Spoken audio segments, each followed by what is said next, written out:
जो लोग बीपी के, शुगर के पेशेंट हैं या जो लोग किडनी के प्रॉब्लम से सफ़र कर रहे होते हैं, ये वीडियो सिर्फ उनके लिए है। किडनी के प्रॉब्लम को लेकर के लगभग बहुत लोग परेशान होते हैं कि इसमें डाइट क्या होना चाहिए, क्या इसमें रिकवरी हो सकती है, रिकवरी इसमें किस तरीके से होगा। इसको लेकर के काफ़ी कंफ्यूजन भरा माहौल लोगों के सामने होता है और हॉस्पिटल चाहे डॉक्टर आपको इसके बारे में इंफॉर्मेशन नहीं देता है। तो मैं आपको कुछ हट करके बताने वाला हूँ इस किडनी के प्रॉब्लम के बारे में कि आयुर्वेद के हिसाब से इसमें ऐसा क्या किया जाए कि इसमें आपको रिकवरी मिले। जिन लोगों को एक्यूट रीनल फेल्योर की प्रॉब्लम है, यानी कि जो प्रॉब्लम जल्दी ही आपको ट्रैक हुई है, उनके लिए तो ये वरदान साबित होगा। और जो लोग क्रॉनिक रीनल फेल्योर के पेशेंट हैं, उनको भी कहीं ना कहीं काफ़ी ज़्यादा हेल्प मिल जाएगा। 30% तो आपको हेल्प मिलना है क्रॉनिक वाले लोगों के लिए। ऐसा भी हो सकता है कि आपको इसमें कुछ बहुत ज़्यादा आराम मिल जाए। जब किसी इंसान को शुगर या बीपी की प्रॉब्लम होती है, लोग लंबे समय तक दवाई लेते हैं, पेन किलर खाते हैं, एंटीबायोटिक्स खाते हैं, तो डर तो सबके अंदर में होता है कि कहीं किडनी उनकी खराब न हो जाए। जो एल्कोहल पीते हैं उनको भी। तो आपको सबसे पहले अपनी गलतियों को तो रोकना होता है कि एल्कोहल नुकसान करता है, या आप जो दवाई खाते हैं, ओवरडोज लेते हैं, बार बार बिना डॉक्टर को दिखाए दवाई लेते हैं, तो कहीं ना कहीं तो आपकी किडनी को डैमेज करेगा। ये तो कॉन्सेप्ट अलग हो गया जो सब लोग जानते हैं। मैं आपको डाइट को लेकर के टारगेट करने वाला हूँ कि इसमें ऐसा क्या किया जाए कि इसमें आपको जल्दी से जल्दी आराम दे, क्योंकि बीमारी इतनी खतरनाक होती है कि आपको संभलने का मौका नहीं देती है। अगर किसी को प्रॉब्लम हो गई तो उसका सिर्फ एक ही ऑप्शन है कि आपकी जान जाएगी तो जाएगी। फिर भी एक छोटा सा तिनका अगर आपको कहीं सहारा दे सकता है तो हो सकता है कि आपको कहीं पर नई लाइफ मिल जाए। आयुर्वेद में बहुत लोग किडनी को लेकर के चैलेंज करते हैं या एलोपैथिक में चैलेंज करते हैं। तो देखिए, किसी के बहकावे अपना है। आपको मैं जो चीज़ बता रहा हूँ वो अपने हिसाब से बता रहा हूँ जो कि आपको फायदा दे। बाकी लोगों का क्या मानना है ये उनका खुद का कंसेप्ट है। मुझे रिकवरी लगता है कि मैं लोगों को रिकवरी अगर दे सकता हूं तो आपके लिए फायदेमंद कहीं ना कहीं होगा। जिन लोगों के किडनी में प्रॉब्लम आ चुकी है, हल्की फुल्की दिख चुकी है, या कभी आपको हल्की फुल्की प्रॉब्लम दिख करके फिर से कंट्रोल हो चुकी हो, या बीपी हो या शुगर हो, तो वो लोग अपने लाइफ में कुछ चेंजेस कर सकते हैं। इसमें बहुत ही बेहतरीन आपको बेनिफिट मिलेगा। आपको डाइट में क्या लेना है तो आपके डॉक्टर ने काफ़ी हद तक बताया होगा आपको, लेकिन मेरे हिसाब से इसमें कुछ बहुत ज़्यादा चेंज करने की जरूरत है। पहली बात कि जब टॉक्सिन को आपके शरीर के अंदर जाने से हम रोक देंगे तो आपके शरीर के अंदर में जो भी केमिकल रिएक्शन होते हैं, जो सेल डैमेज होते हैं, जो डिजेनरेशन की प्रक्रिया होती है, वो कहीं ना कहीं पे स्लो हो जाती है। ये बात हमेशा आप याद रखिए। तो आपको अपने सेल्स के ऊपर वर्क करना है, आपको अपने शरीर के डिटॉक्सिफिकेशन के ऊपर वर्क करना है। इसको देख करके आपको डाइट लेना है, क्या लेना है, क्या योगा करना है, क्या एक्सरसाइज करना है, मैं सब बताऊंगा इसमें। सबसे पहले पानी को लेकर के बात करते हैं। कोई बोलता है कि पानी आपको कम पीना है, कोई बोलता है कि पानी आपको अधिक पीना है। तो बस आप ये याद रखें कि अगर आपका डायलिसिस नहीं हो रहा हो और पेशाब में पीलापन हो, पेशाब आपको बदबूदार हो, तो इसका मतलब कि पानी की कमी आपके अंदर हो रही है। तो आपको पानी की वैल्यू उतना ही मेंटेन करना है जितना आपको प्यास लगे। ये सबसे एक बेहतरीन पैरामीटर होता है पानी को जानने का कि कितना पानी पीना है। तो जितना प्यास लगे उतना पानी पीना है, लेकिन ऐसा भी नहीं है कि आपको 1 गिलास पानी पीना है। इतना पीजिए कि आपके पेशाब में पानी की कमी दिखे ना, या किसी टेस्ट रिपोर्ट के अंदर में ऐसा ना हो कि आपको पानी की कमी दिखे। दूसरा चीज बात करते हैं एक्सरसाइज के ऊपर में। एक्सरसाइज में आपको मैं कुछ हट करके बताऊंगा। एक तो आप लोग जानते होंगे गौमुख आसन बहुत लोग करते हैं, आप करें, ये फायदेमंद करेगा आपको। दिन में 2 बार कम से कम आधे घंटे के लिए आप करें इसको। लेकिन आपको डीप ब्रीदिंग करना है, यानी कि गहरी सांस आपको लेनी है। ये चीजें आप 2 मिनट, 4 मिनट, दिन में 5 बार, 10 बार, 15 बार आप कर सकते हैं। कहीं खुले में, अगर पौधे वगैरह आपके आसपास में हैं तो तो आप इसको दिन भर में जितनी बार चाहें उतनी बार करें। लंबी सांस लेना है, होल्ड नहीं करना, सांस छोड़ देना आपको। ये चीजें आपके लिए वरदान साबित होती है। इसमें ये एक ऑप्शन, एक अल्टरनेट है, ये आपके एक्सरसाइज के लिए। बाकी आप नॉर्मल मूवमेंट में वॉकिंग, जॉगिंग कर सकते हैं, कोई प्रॉब्लम नहीं है आपको। बाकी प्राणायाम, अनुलोम विलोम अगर आपके डॉक्टर ने बोला तो आप करिए। मेरे हिसाब से ये चीजें मस्ट है आपके लिए। इसके बाद आते हैं आपके खाने के लिए। खाने का पैटर्न क्या होगा? इसमें पैटर्न ही बहुत मजेदार है। चैलेंज यहीं पे है आपके लिए। आपको गेहूं की रोटी छोड़नी होगी हर हाल में। गेहूं आप छोड़ दीजिए। गेहूं की जगह पे आप जौ, रागी आप लीजिए, सबसे बेहतर आपके लिए है। बाकी इसमें मक्का, बाजरा वगैरह इसमें से हटा देंगे, आप नहीं लेंगे अभी फिलहाल। आप जौ और रागी पे डिपेंड होकर चलेंगे कुछ महीने तक। फिर आटे की वैरायटी जो होगी वो मौसम के हिसाब से चेंज होती रहती है हमेशा। सब्जियों की बात करेंगे तो सब्जियों में जैसे लौकी, परवल, तरोई, टिंडा, कद्दू, और सलाद में आप गाजर ले सकते हैं, मूली ले सकते हैं, लेकिन मूली का पत्ता नहीं लेंगे। करना क्या है इसमें, तरीका चेंज। आपको कोई भी सब्जी, कोई भी फल या कोई भी सलाद जब आप घर पर लेकर के आते हैं तो पानी के अंदर में सेंधा नमक डालिए और 2 घंटे, 4 घंटे, 5 घंटे, 6 घंटे, जितना देर तक आप छोड़ सकते हैं छोड़ दीजिए। फिर इस पानी को, इस सब्जी को, फल को, सलाद को निकाल करके आप ताजे पानी से धो करके आप इसको चाहें तो रख सकते हैं, कोई प्रॉब्लम नहीं है। इसके बाद जब बनाना होगा तो क्या करेंगे आप? अगर आपको सलाद खाना है, कोई जैसे खीरा खाना है, आपको मूली खाना है, या आपको प्याज खाना है, या गाजर खाना है, तो आपको इसको पतले पतले टुकड़े में काटने हैं, छिलके को निकाल करके, और गैस पे कम आंच पे पानी को बॉयल करिए। जब पानी में उबाल आना शुरू हो जाएगा तो इन सलाद को उसके अंदर डाल देंगे 2 से 3 मिनट के लिए। फिर गैस को बंद करेंगे, पानी में से सलाद को निकालेंगे और फिर आप उसे खा सकते हैं, सिर्फ दोपहर के टाइम पे। अब आ गया सब्जी क्या करेंगे, तो जो सब्जी का नाम मैंने बताया आपको, कुछ सब्जियां और भी हैं, वो बाकी मैं ऐड करते रहूंगा इसमें।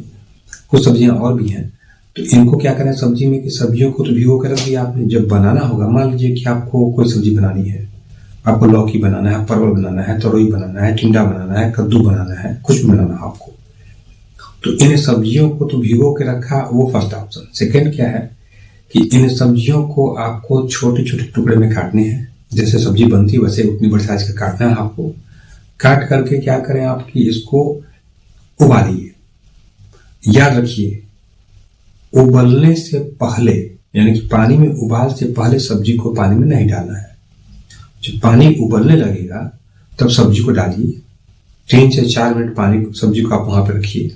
इसके बाद से क्या करिए कि आप सब्जी को निकाल लीजिए और फिर आप इसको नॉर्मल तरीके से जैसे बनाते हैं, छौंका लगा करके वैसे आप सब्जी बना लीजिए। यह तरीका सब्जियों में आपको चेंज करना पड़ेगा। ऐसा नहीं कि भिगो के रखा है फिर सब्जी बना खा लिया, नहीं करना आपको।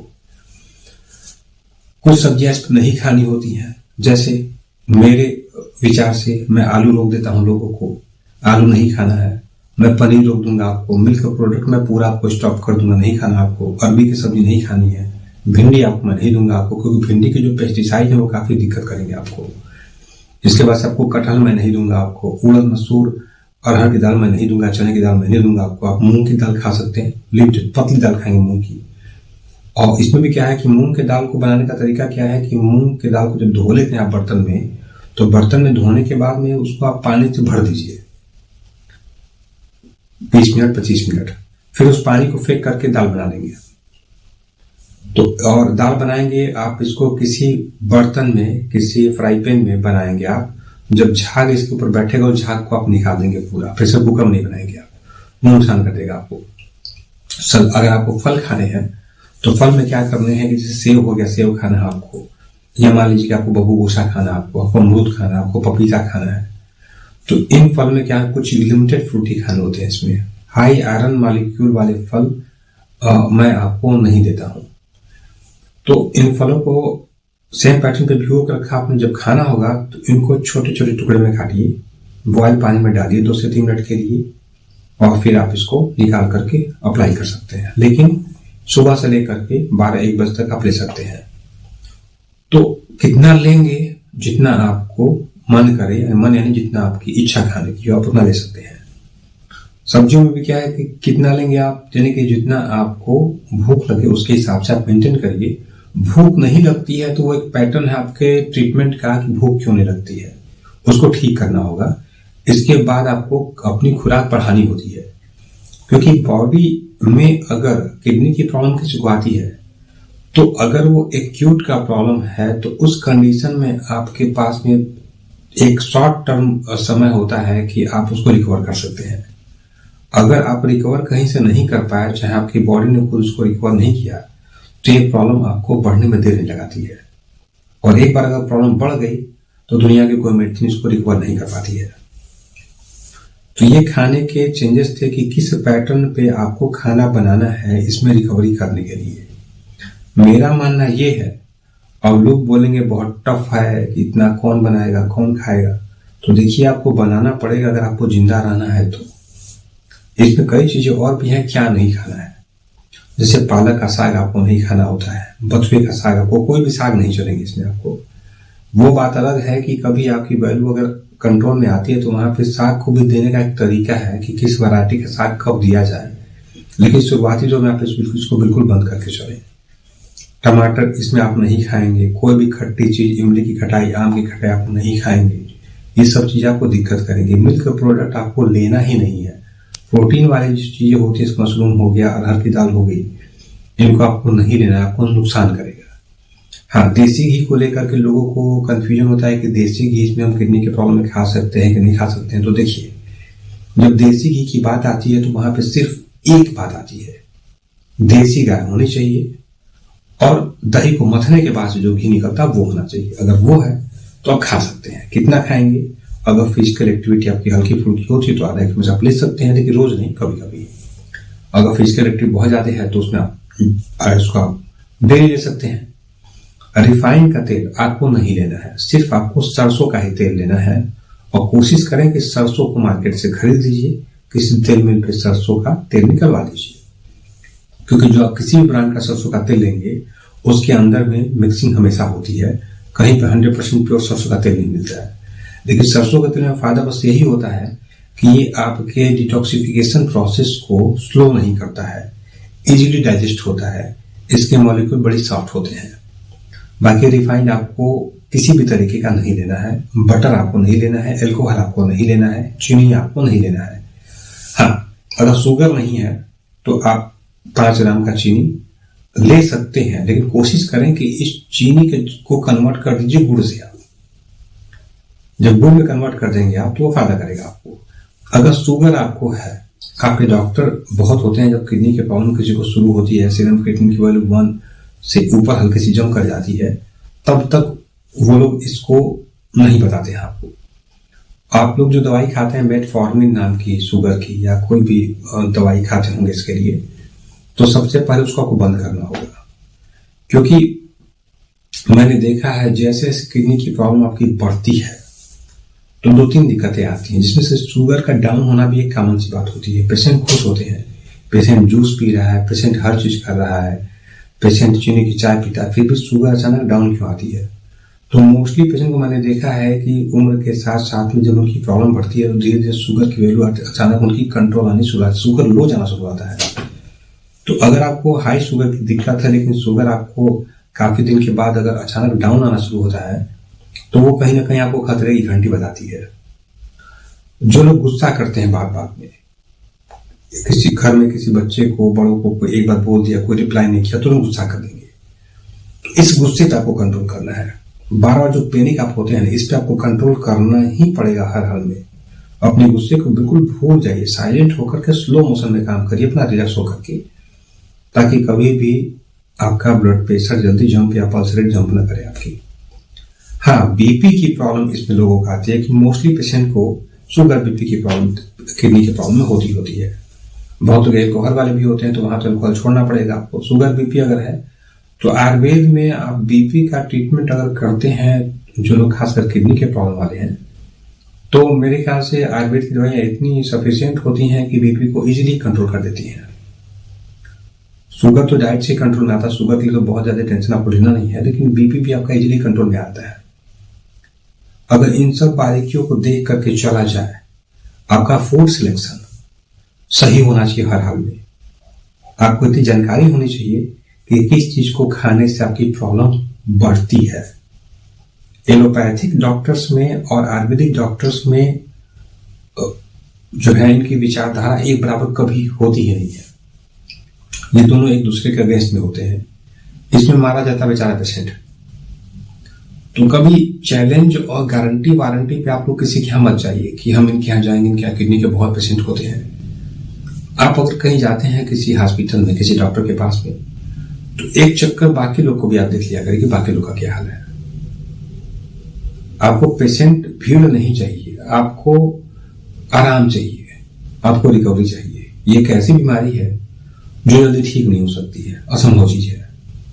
लेकिन अगर सही तरीके से इलाज किया जाए, सही समय पे इसको पकड़ लिया जाए, तो इतना तो मैं बता ही सकता हूं कि अगर फर्स्ट या सेकेंड ग्रेड की किडनी फेल्योर की प्रॉब्लम आती है तो उस कंडीशन में भी आपको रिकवरी आसानी से हो जाती है। रिकवरी कहां नहीं हो पाती है? जो लोग लंबे समय से डायलिसिस करा रहे होते हैं, जिनकी किडनी फुल डैमेज हो चुकी होती है, क्योंकि उसको रिपेयर करने का कोई ऑप्शन होता ही नहीं है, तो वहां पर इलाज करना आपके लिए बेकार होता है। दवाइयां वहां असर नहीं कर पाती हैं। हर दवाई का एक वैल्यू होता है। और किसी की आंख को बिल्कुल हमने खराब कर दिया, यानी कि वहां के आंख मैंने डैमेज कर दिया अच्छा से, फिर सोचते हैं कि उसको दवाई करके हम ठीक कर देंगे। तो भी आर्टिफिशियल आंख तो आपको लग नहीं पाएगी, क्योंकि ऐसा कभी कोई रिसर्च हुआ नहीं आज तक, और उसको रिकवरी करने का कोई ऑप्शन नहीं, क्योंकि उसकी एनाटॉमी खत्म हो चुकी है, डिस्ट्रॉय हो चुकी है। वही किडनी का हाल, अगर बिल्कुल डिस्ट्रॉय हो गया तो रिकवरी नहीं हो सकती है। लेकिन थोड़ी बहुत गुंजाइश अगर आपकी रिपोर्ट के अंदर में है तो उस कंडीशन में आपको रिकवरी मिल जाती है।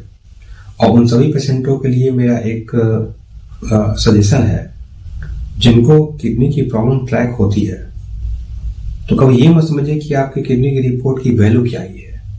आपकी उम्र, आपके लंबाई, आपके वजन, आपके ब्लड टेस्ट सबको देखने के बाद में एवरेज निकलता है कि अभी के कंडीशन में रिपोर्ट क्या बोलती है। रिपोर्ट देख करके डरते नहीं है। लेकिन एक बात मानिए, कभी भी आपको ये प्रॉब्लम अगर ट्रैक हो जाए और वो दवाई करने पे या बिना दवाई के वो ठीक हो जाती है तुरंत में, बहुत लोग होते हैं एक्यूट के कंडीशन में ठीक आते हैं, तो ये मान के चलिए कि एक दिन वो प्रॉब्लम दोबारा आपको अटैक करेगी, फिर उसको कंट्रोल करना काफी मुश्किल हो जाएगा। तो अगर एक प्रॉब्लम आपको शुरू से में दिखाई दे तो इसको अनदेखा मत करिए, क्योंकि दोबारा कंट्रोल में आने वाली वो नहीं है। इसमें आपको जो पेशेंट और जिनको ये प्रॉब्लम शुरू में आती है किडनी की, तो आप ब्लड टेस्ट को तो टारगेट करते हैं, ठीक है, लेकिन आपके डॉक्टर भी जो होते हैं, मैं देखा हूँ छोटे मोटे शहरों में, बड़े बड़े शहरों में देखा हूँ कि कोई भी डॉक्टर आपको टेस्ट रिपोर्ट को ले करके जल्दी कुछ क्लियर बताता नहीं है। आप जागरूक हैं, पैसे आपके लगने हैं, आपको अपने बारे में जानना चाहिए। जब कभी भी ये प्रॉब्लम ट्रैक होती है, आपको ब्लड टेस्ट आपके नॉर्मल आते हैं, तो उस कंडीशन में सबसे पहला काम ये कराना है कि आपको अपना न्यूक्लियर स्कैनिंग कराना है, रीनल स्कैनिंग कराना है, ताकि ये पता चल सके वाकई में लेफ्ट और राइट किडनी का एक्यूरेट सिचुएशन क्या चल रहा है। ये जानकारी आपको होना चाहिए। इस चीज को बिना जाने आप लोग क्या करते हैं कि ब्लड टेस्ट को देख करके इलाज करना शुरू कर देते हैं। बहुत लोग तो निराश हो जाते हैं कि उनकी लाइफ गई। लेकिन ये टेस्ट आपको एक तरीके से आपके माइंड को बिल्कुल क्लियर कर देगा कि इसमें करना क्या है, इसमें कंडीशन क्या चल रहा है आपका। अब तक मैंने बहुत पेशेंट को देखे हैं, मैं ये देखा हूं कि जैसे सीरम क्रिएटिनिन को लेकर के आपको नापते हैं पैरामीटर कि कितना चल रहा है, इसमें क्या खराबी है। तो जो पेशेंट जिनका सीरम क्रिएटिनिन 9-10 होता है ना, जब डायलिसिस कराते हैं तो किसी का 8 आएगा, किसी का 7 वैल्यू आ जाएगी, सी घट करके डायलिसिस के बाद में हफ्ते में 2 बार वो डायलिसिस कराते हैं, फिर वो बढ़ जाता है 3-4 दिन में। आप लोगों ने भी देखा होगा। लेकिन डाइट को चेंज अगर कर दिया जाए तो ये जो 10 की वैल्यू होती है ना, ये 6 पे लाना केवल 15 दिन का काम होता है। इस वैल्यू में डायलिसिस रुक जाती है लोग की। आपको 4-5 की वैल्यू पिला करके एक लॉन्ग टर्म लाइफ मिल सकती है आप लोग को। बड़ी चीज मैं बता रहा हूं आपको, आपके लाखों रुपए बचते हैं, लोगों के घर बिकने से रुक जाते हैं। कुछ कंडीशन में पेशेंट बेड का लक बैड होता है इसमें कि दवाइयां असर करती नहीं है, डाइट वो कर ही नहीं पाता है, लोग बौखला जाते हैं रिपोर्ट को लेकर के। लेकिन अगर सही तरीके से ध्यान को रख करके चला जाए इसमें, तो एक बेहतर रिजल्ट आपको मिल सकता है। कभी ये मत सोचिए, जब कभी आप जाते हैं एलोपैथी किसी हॉस्पिटल में, तो डॉक्टर पूछते हैं कि आपने कभी आयुर्वेदिक दवाई किया क्या, नुकसान कर देगी आयुर्वेदिक दवाई। तो ये उनका गलत कॉन्सेप्ट होता है। दुनिया में जितनी भी कंपनी आपकी एलोपैथी की है, इनके भी आयरन के टैबलेट बनते हैं, आयरन के आपके आयुर्वेद बनते हैं, लेकिन जो मॉलिक्यूल इजीली डाइजेस्ट होता है आपके बॉडी के अंदर में, वो आयुर्वेद का होता है। तो कभी इस अफवाह में मत पड़िए आप, क्योंकि मेरा मानना यह है कि जो डॉक्टर आपके हर प्रश्नों का जवाब देगा, रोग को कैसे ठीक करेगा, आपके डाइट को लेकर के अगर सीरियस है, आपको समय देगा, तो सही मायने में उसको कुछ न कुछ तजुर्बा होगा, वो जानता होगा। लेकिन जिनके पास आपके डाइट को बताने के लिए समय नहीं है, जो आपके तकलीफों को रीड नहीं कर सकता है, तो मेरे ख्याल से वो बेबुनियाद है। कभी किसी पैथी को आरोप नहीं करना चाहिए। अगर इमरजेंसी ट्रीटमेंट में एलोपैथी का मैटर अलग है, लेकिन आयुर्वेद को लेकर के आप इसको हल्के में न लें, क्योंकि आयुर्वेद में इतनी दवाइयां आती हैं जो मेरे ख्याल से आपने इसको कल्पना नहीं किया होगा। मैं आपसे यही कहूंगा, जितनी बड़ी बीमारियां आती हैं आपकी, इन सबका ट्रीटमेंट आयुर्वेद में आराम से होता है। जो लॉन्ग टर्म बीमारियां चलती हैं, सब पे इलाज कर सकते हैं। तो अपने लाइफ के प्रति सीरियस रहिए। जो लापरवाही करते हैं आप लोग, बहुत लोग प्रोटीन वगैरह यूज करते हैं, बहुत लोग आयरन यूज करते हैं, बहुत लोग मल्टीविटामिन यूज करते हैं, बहुत लोग बेवजह में तमाम दवाई को सप्लीमेंट को यूज करते हैं। तो ये सब यूज ना करें आप लोग। आयुर्वेद का मतलब एक पैथी है, एक पैटर्न है। इस पैटर्न को फॉलो करना होगा तो इसके दायरे में आकर के करना होगा। किसी प्रचार, किसी के बहकावे, किसी के दिखावे में आकर के नहीं करना होगा। ये बहुत टफ पैथी है, आसान नहीं है, लेकिन जहां तक मैं जानता हूं, आपके लाइफ को रोकने का काम ये भरपूर करेगा।